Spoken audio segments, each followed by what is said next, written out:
The text glowed mockingly on my husband's phone. Can't wait to feel your hands on me again. Last night was magical. Love you.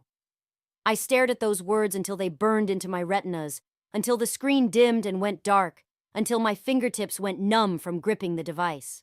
20 years of marriage reduced to 12 words from someone named Olivia. My name is Valeria, and I used to write stories about other people's tragedies. Now I'm living in one. The irony wasn't lost on me.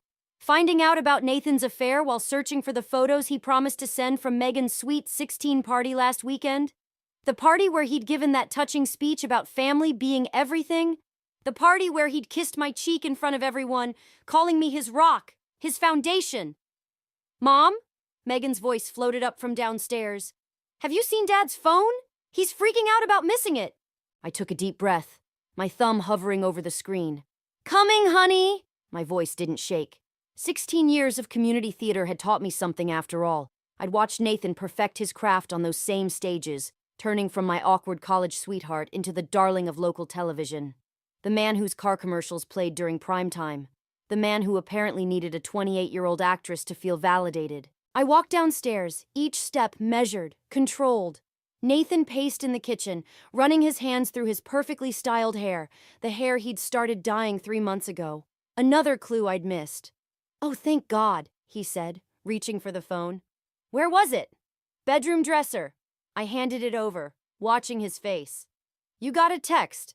His fingers tightened around the phone. Most people wouldn't notice the slight tension in his jaw, the barely perceptible pause before he smiled. But I'd spent 2 decades studying Nathan Martin's expressions. I knew every micro movement of his face, the real ones and the performed ones. Probably the agency, he said smoothly, pocketing the device without checking it. They've been calling about that cable series pilot. Megan beamed at him from the breakfast bar. Dad, that's amazing. Why didn't you tell me? Nothing to tell yet, princess. Just preliminary talks. He kissed her forehead, then turned to me. Val, don't forget I have that charity event tonight. Might be late. Of course, the charity event. I wondered how many of those late nights had actually involved raising money for anything other than hotel room charges. I'll be late too, I said, surprising myself. Meeting Lucas for drinks to discuss a potential writing project. Nathan's smile flickered. Lucas Reed had been my friend since college. Before Nathan, before I gave up playwriting to support my husband's dreams. Before I became the stable income that funded his acting classes and headshots and demo reels. Lucas? I thought you'd given up writing. Apparently not. I met his gaze steadily. Things change. Megan looked between us, her forehead creasing slightly. She'd always been perceptive, our daughter. Too perceptive sometimes. I forced a smile. It's probably nothing, I added, the lie bitter on my tongue. Just catching up with an old friend. Nathan nodded, but I saw the calculation in his eyes. He was wondering if I knew, if Lucas had said something, if his carefully constructed world was about to crumble. Let him wonder. I picked up my coffee cup, hiding my expression behind the rim. 20 years ago, I wrote a play about a woman who discovered her husband's betrayal and poisoned him slowly over months. The critics called it melodramatic, unrealistic, said no one would go to such elaborate lengths for revenge. I set down my cup and smiled at my husband.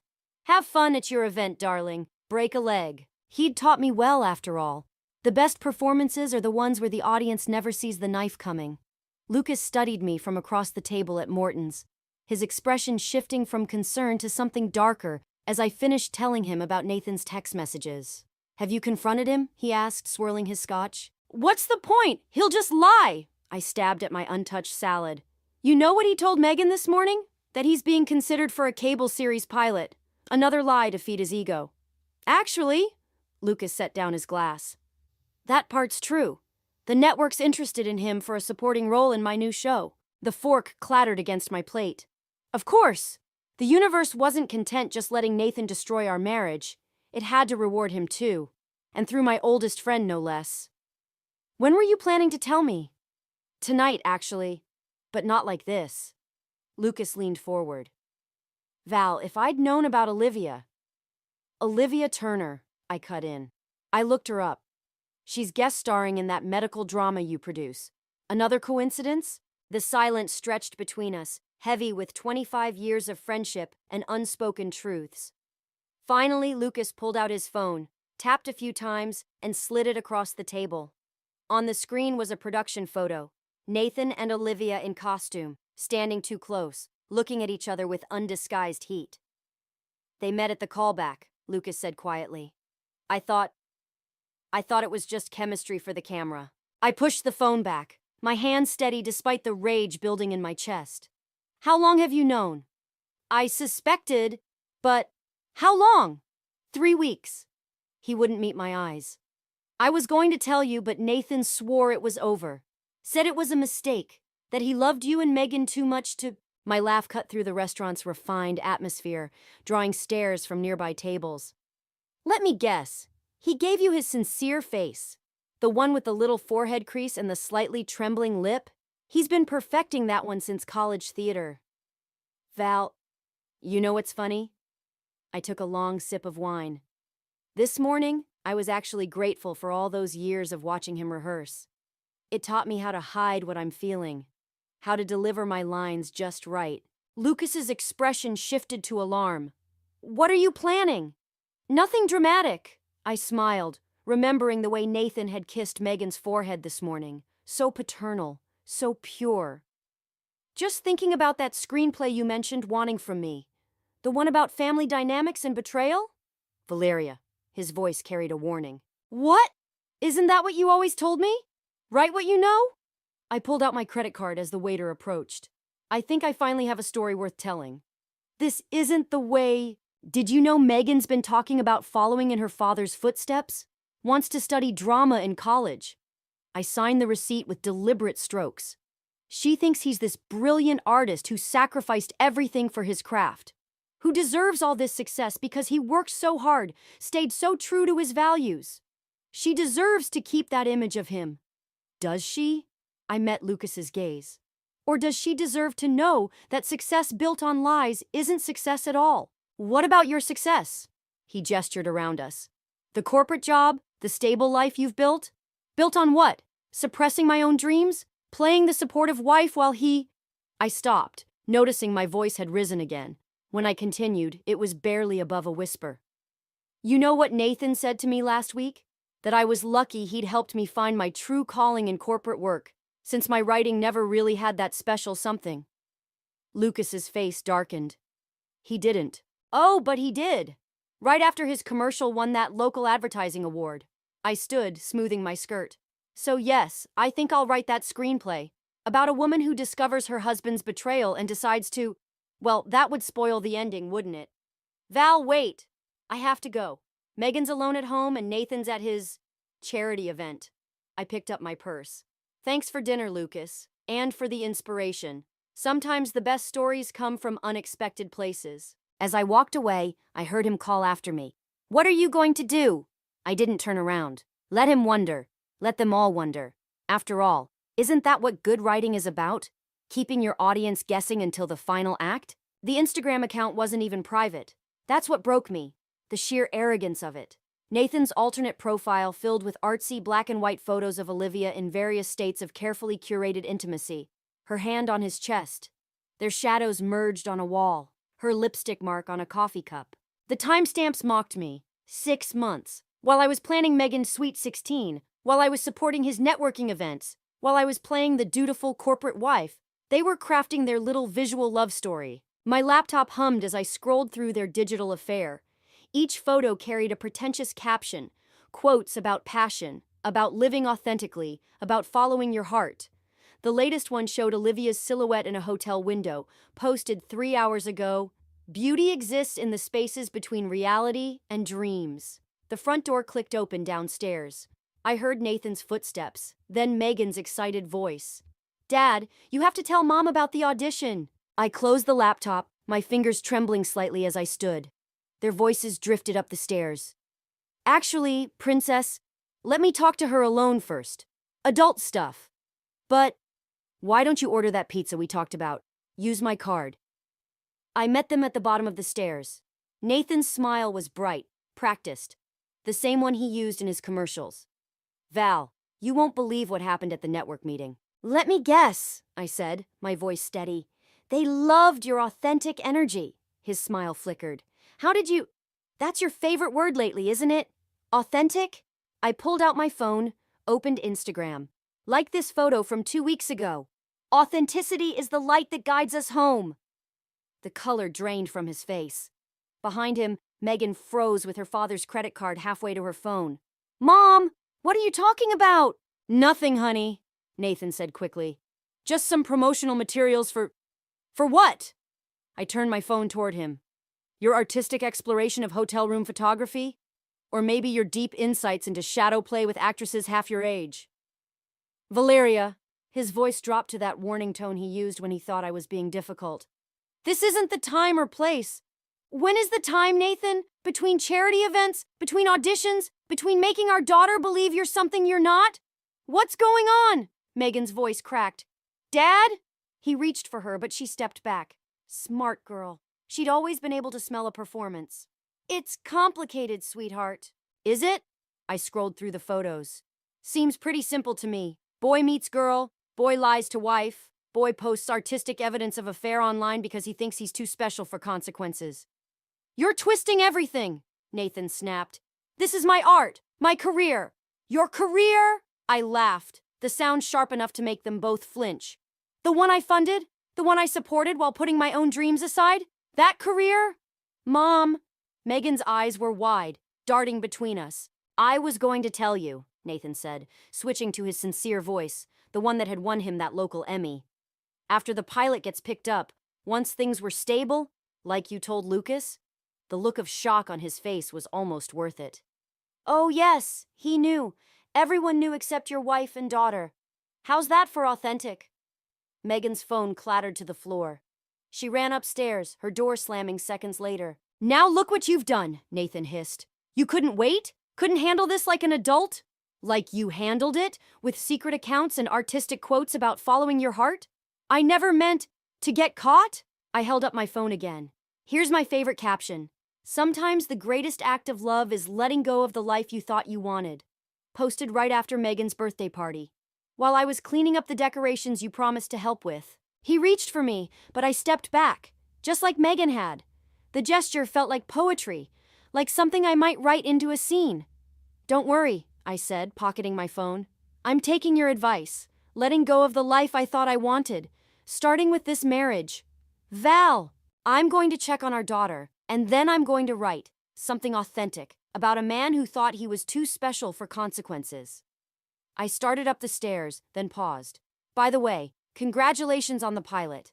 Break a leg. I mean that literally. My laptop screen flickered in the darkness of my home office as I typed the opening scene. Interior, living room, night.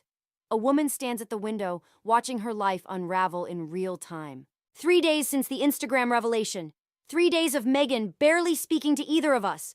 3 days of Nathan sleeping in the guest room, making tearful phone calls he thought I couldn't hear. A knock at my door made me jump. Mom? Megan's voice uncertain. Can I show you something? I closed the laptop. Come in, honey. She entered, clutching her phone like a shield. Her eyes were red-rimmed, her hair pulled back in a messy bun, so different from her usual carefully styled appearance. I found something else. About Dad and her. My stomach clenched. You don't have to. They're doing a play together. She thrust the phone at me. At the community theater, where you and Dad met. The casting announcement swam before my eyes. Betrayal by Harold Pinter. Leading roles, Nathan Martin and Olivia Turner. Directed by Marcus Chen, Nathan's old college roommate. Opening night is on your anniversary, Megan said quietly. Of course it was, because the universe wasn't finished teaching me about irony. Did you know? I said, setting down the phone. That's the play where your father and I had our first kiss? I was understudying the lead actress and she got food poisoning opening weekend. Mom? He said I saved the show, called it Destiny. I laughed, but it came out wrong. I quit acting after that, said I preferred writing. Truth was, I knew I couldn't compete with his talent, his ambition. Stop! Megan's voice cracked. Just stop pretending you're okay. I'm not pretending. I opened my laptop again. I'm writing. She moved behind me, reading over my shoulder. Her breath caught. Is that about Dad? It's about a lot of things. I scrolled through the pages I'd written. About choices. About what happens when we build our lives around other people's dreams. He's saying it was a mistake. She sat beside me. That Olivia meant nothing. That he wants to fix things. And you believe him? I don't know what to believe anymore. She picked up a framed photo from my desk. The three of us at her middle school graduation. Everything feels fake now, like we were just acting at being a family. My phone buzzed. Lucas, network loved your outline. Want to meet tomorrow? This could be big. Another buzz. Nathan, please, we need to talk. About the show. About us. About everything. A third buzz. An unknown number. Hi, Valeria. This is Olivia. I think we should meet. Megan watched the messages appear. What are you going to do? I looked at my screenplay, at the blinking cursor waiting for the next scene. What do you think I should do? I think... She hesitated, then squared her shoulders. I think you should finish your story. The real one. Even if it hurts people we love? Doesn't lying hurt more? She stood, suddenly looking older than her 16 years. Dad always says art should tell the truth. Let's see if he really believes that. After she left, I stared at the messages. Each one a different path, a different version of revenge or redemption. The writer in me saw the possibilities. Confront Olivia, expose Nathan, use Lucas's offer to tell my story to the world. But Megan's words echoed. Doesn't lying hurt more? I opened a new document and began to type. Interior. Theater. Night. A woman watches from the wings as her husband rehearses a play about betrayal with his mistress. But this isn't that story. This is about what happens next. About the moment she stops being an understudy in her own life. My fingers flew across the keyboard, no longer hesitating. Sometimes the best revenge isn't about destroying someone else's story. It's about finally telling your own. I texted Lucas back. Meeting tomorrow, 9 a.m. Bringing the first act with me. Then I blocked Nathan's number, deleted Olivia's message, and kept writing until dawn broke over my new beginning. The network conference room felt too bright, too sterile for the scene unfolding behind its glass walls. Lucas stood at the whiteboard, pitching my screenplay to a room full of executives while I watched their faces for reactions. Every nod, every scribbled note, every shared glance felt like another nail in Nathan's coffin. It's raw, the development executive said, tapping her pen against my script. The protagonist's anger feels personal. That's what makes it compelling, Lucas answered before I could. It's authentic. That word again.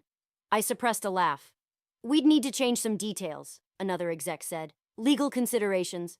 Of course, I smiled. The same smile I'd practiced in community theater decades ago.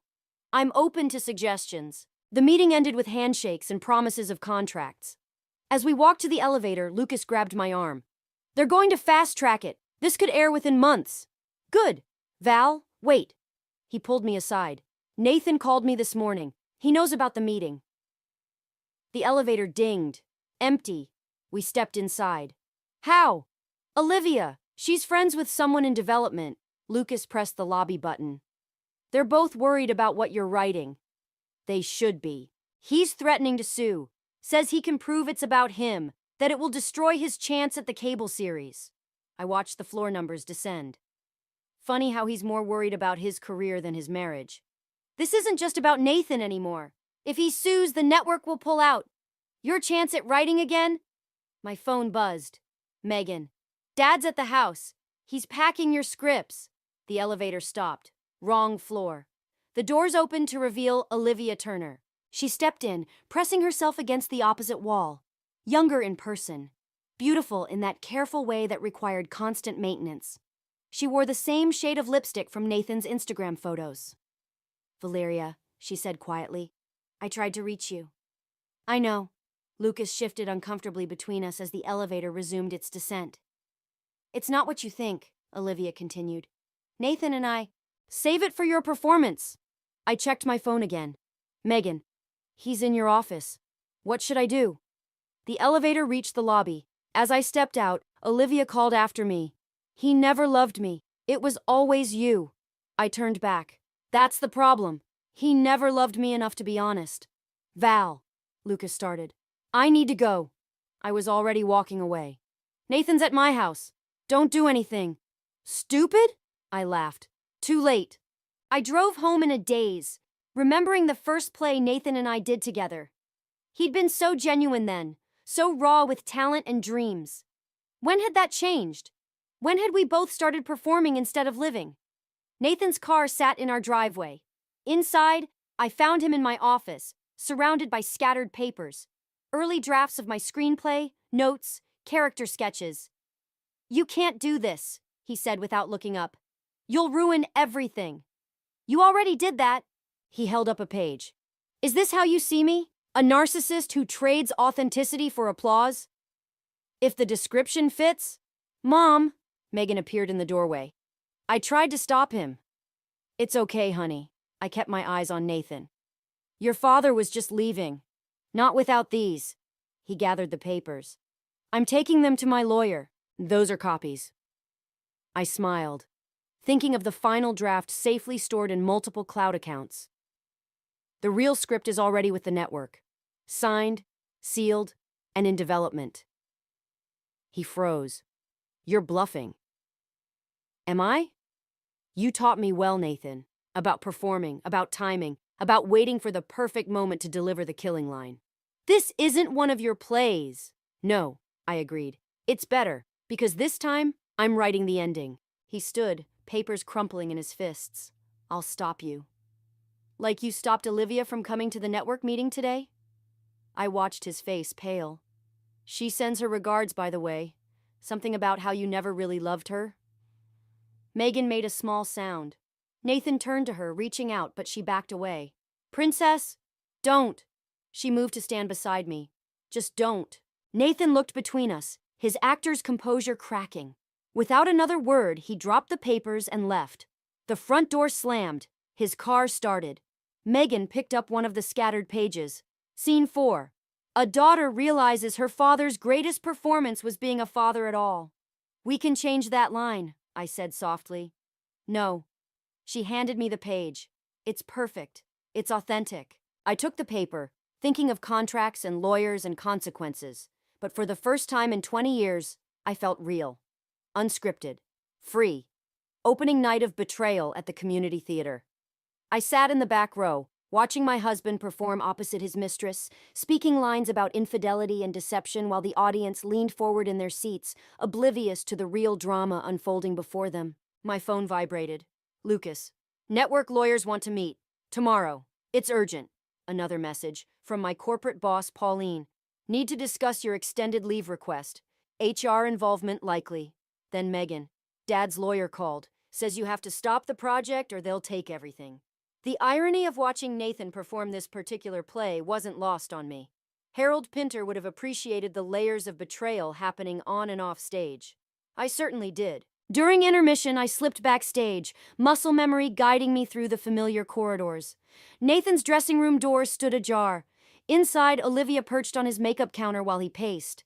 "They can't prove it's about us," she was saying. "It's just a story." "You don't know, Val," Nathan replied. "Every detail will be perfect, every accusation crafted to—" He stopped when he saw me. "What are you doing here?" "Supporting local theater." I leaned against the doorframe. "Brilliant performance, by the way. Both of you. The scene where Emma confesses her affair? Almost believed it." Olivia slid off the counter. "I should stay." I smiled. "This concerns you too. The network loves the script, by the way. Especially the part where the younger actress realizes she's just another stepping stone in an aging actor's desperate grab at relevance." "You vindictive bitch," Nathan snarled, dropping his cultivated stage voice. "You think you can just destroy everything I've built?" "Everything we built," I corrected. "Or did you forget who paid for your first headshots? Who covered the mortgage while you did unpaid theater work? Who raised your daughter while you chased fame?" "Mom?" I turned. Megan stood in the hallway, still wearing her theater volunteer badge. Her face was pale, makeup streaked with tears. "Honey," Nathan started. "Don't." She looked past him to Olivia. "I trusted you. You said you were helping him with character work, that all those private rehearsals were necessary." "Megan, it's complicated," Olivia tried. "No, it's not." Megan's voice cracked. "It's actually really simple.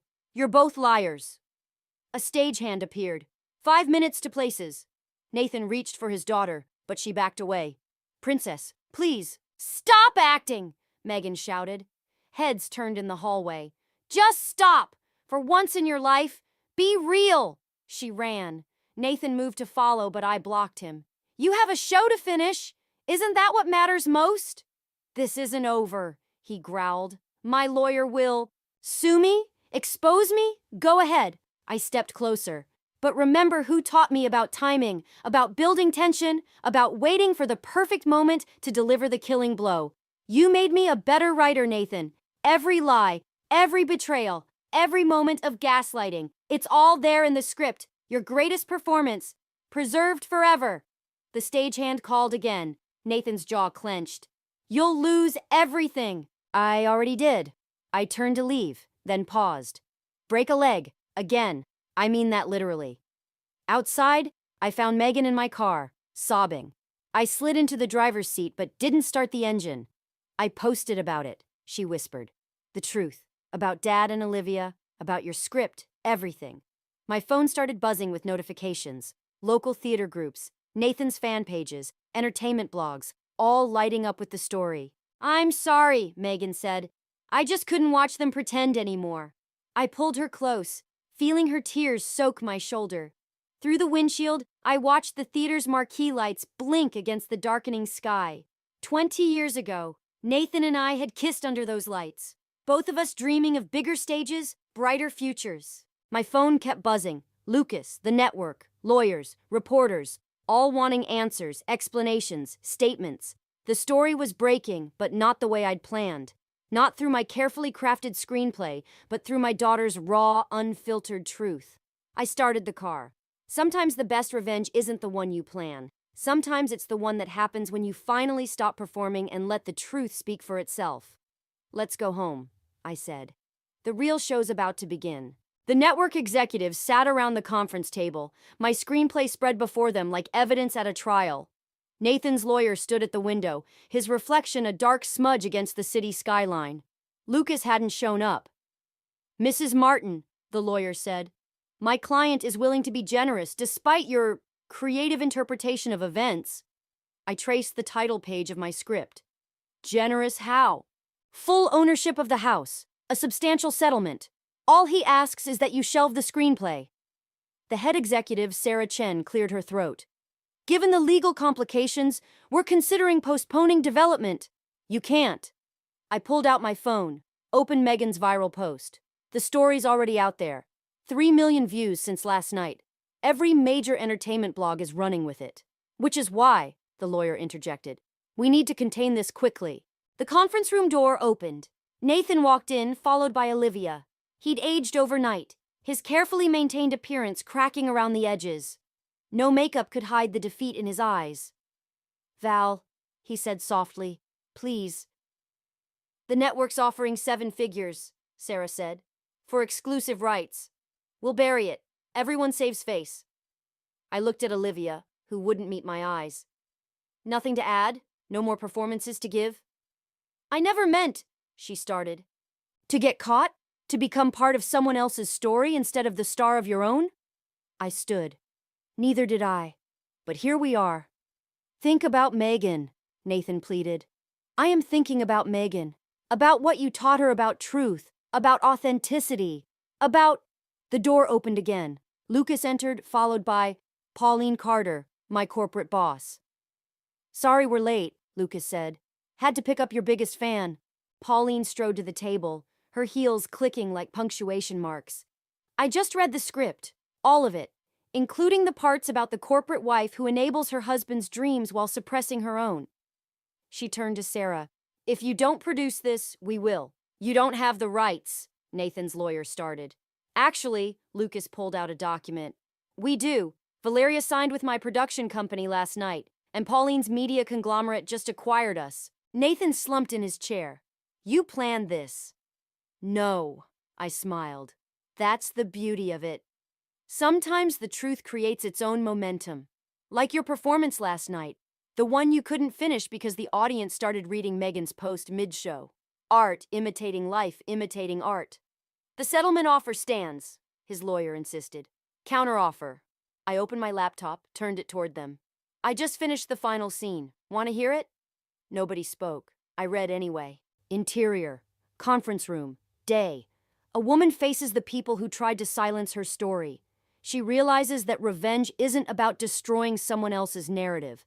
It's about finally telling your own. "That's it?" Olivia asked. "That's it. No dramatic confrontations, no public humiliation, just the truth, finally spoken aloud." I closed the laptop. "The rest is up to the audience." "You'll regret this," Nathan said, but his voice lacked conviction. "Maybe, but I regret the last 20 years more." I gathered my things. "Pauline, Lucas, shall we discuss production schedules?" As we left, Sarah called out, "What about the network deal?" I paused at the door. "Submit a bid like everyone else. I hear there's quite a bidding war starting. Something about authenticity being very marketable these days." In the elevator, Pauline squeezed my arm. "You know what impressed me most? That scene where the wife realizes her corporate job wasn't a compromise. It was preparation. Learning to navigate power plays, to recognize manipulation, to stand her ground. I had a good teacher. You had good material." Lucas grinned. "Though I still think we should end with the theater scene." "No!" I watched the numbers descend. "Let the audience write their own ending. That's what Nathan never understood. The best stories don't tell people what to think. They make them feel what's true." My phone buzzed. Megan. "Dad's moving out. Can we order pizza and work on my college applications? I'm thinking of majoring in creative writing." I showed the message to Lucas and Pauline. They both nodded, understanding. "Now that," I said, "is what I call a satisfying third act." The elevator doors opened to a lobby full of reporters. Time for one final performance. This time, as myself. The premiere screening room hummed with anticipation. My screenplay, authentic performance, filled the screen while critics and industry executives whispered in the darkness. In the back row, Megan squeezed my hand as the final scene played out. On screen, the wife confronted her husband not with rage or accusations, but with silence. The kind that forces people to fill it with truth. Just like I'd done in real life. The lights came up. Applause erupted, but I watched Nathan's empty seat in the third row. He'd received an invitation but chosen not to come. His latest Instagram post showed him at a regional theater in Ohio, playing Willie Loman in Death of a Salesman. Fitting. "Mom?" Megan nodded toward the exit where Olivia stood, looking uncertain. "Go ahead," I said to Lucas and Pauline. "We'll meet you at the reception." Olivia approached as the room emptied. She'd lost the careful polish I remembered, looked younger somehow. More real. "I didn't expect to be written so fairly," she said. "The truth was dramatic enough without embellishment.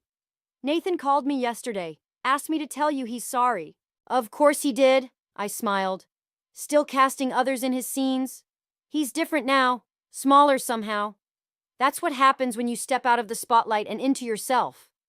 Megan stood. "We should go. The critics will want interviews." Olivia touched my arm. "For what it's worth, I'm sorry too. Not just for the affair, but for not seeing what he was doing to both of us, making us compete for supporting roles in his story." "Keep that insight," I said. "It'll make you a better actress." At the reception, champagne flowed while early reviews rolled in. Brutally honest. A masterclass in understated revenge. A meditation on authenticity in an age of performance. Lucas raised his glass. "To your next screenplay?" "Actually," I pulled out my phone, showed him the email I'd received that morning. "The theater department at Megan's future college wants me to teach a workshop about writing truth in fiction. Mom's going to help me adapt my college application essay into a one-act play," Megan added. "About watching your heroes become human." Pauline joined us, brandishing her tablet. Social media's exploding. Nathan's trending, but not how he would have wanted. People are sharing their own stories of betrayal and redemption. "That's the thing about truth," I said. "It echoes." My phone buzzed. A text from Nathan. "Watching it now. You made me better than I deserved." I showed Megan the message. She read it, then deleted it. Some performances don't need an encore.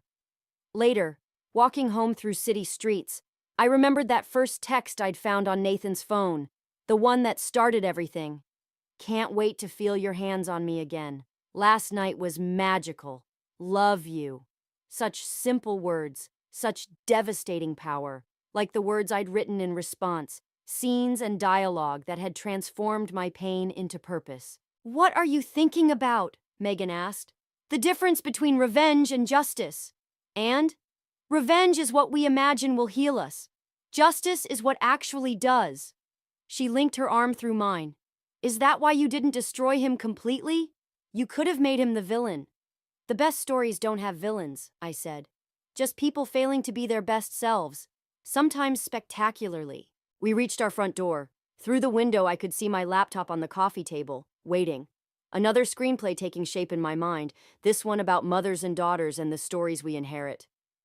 Ready to work on that one act? I asked. Megan grinned. Only if you promise to be honest about how you really felt. No performing. Deal.